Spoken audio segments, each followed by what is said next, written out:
My name is Sunny. My last name is Long Chantanawong, Executive Director of the Lao Assistance in Minnesota. We are lead in Health and Neighborhood Association with public housing and a lot of residents in the district number 2. My question is about related to unemployment again.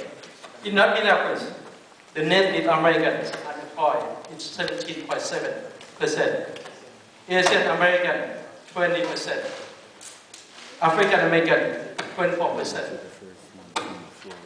And the largest gap between the African American, 24%. And there are 31% gap between the white and the white and the black community, that the unemployment disparity. This is the highest in the countries. If you were select, what can you do to address these issues? What can you do to bring benefit back to North Minneapolis so residents can live, can have a job, can have better living here?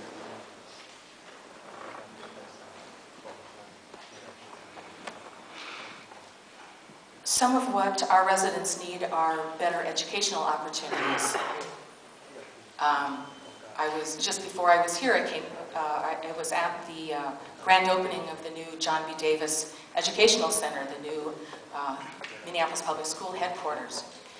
They have rolled 4 different buildings worth of activities into that building, and the adult basic education program will be right here, right down the street, and available to people.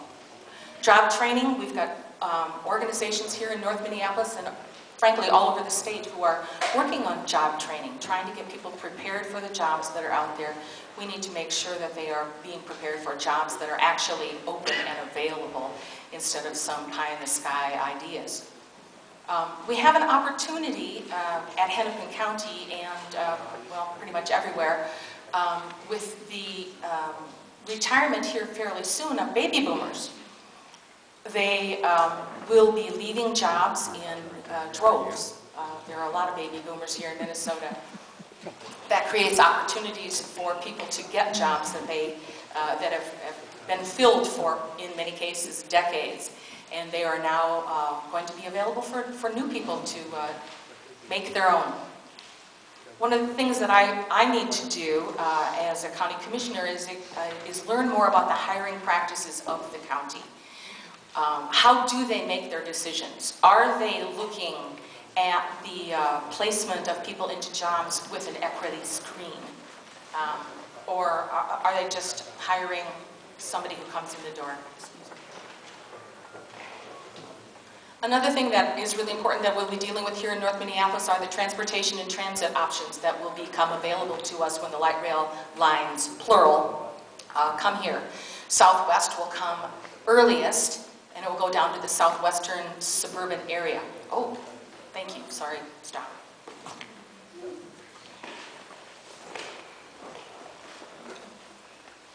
When I think about this issue, I worked at the Civil Rights Department in Minneapolis when the statistics came out, and the statistics are startling, and we should be ashamed of those numbers. I mean, those numbers are just ridiculous. And I think that when we really think about it, there are issues of discrimination that we really need to consider and think about. But more than that, though, you know, I look at just the landscape of politics nowadays, and I see where our priorities are. I mean, we spent, and we will be spending, $1 billion on the stadium.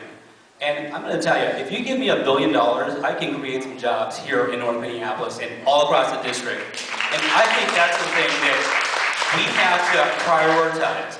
And it's all about priorities. When we think about the county budget, $1.6 billion, it's all about priorities. And I think our priorities are wrong when we're thinking about trying to fund these stadiums that cost billions of dollars. And I think that's the thing.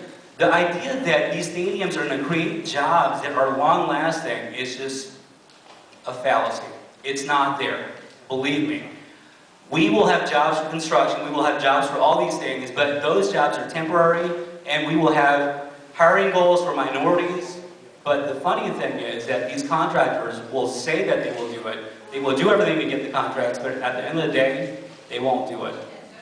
And I think that's our problem with these jobs situation, is that if we really want these things to be our priorities, if we want to lower those numbers of unemployed or underemployed, we need to really think about not prioritizing stadiums, and we need to prioritize jobs for the people who need it most.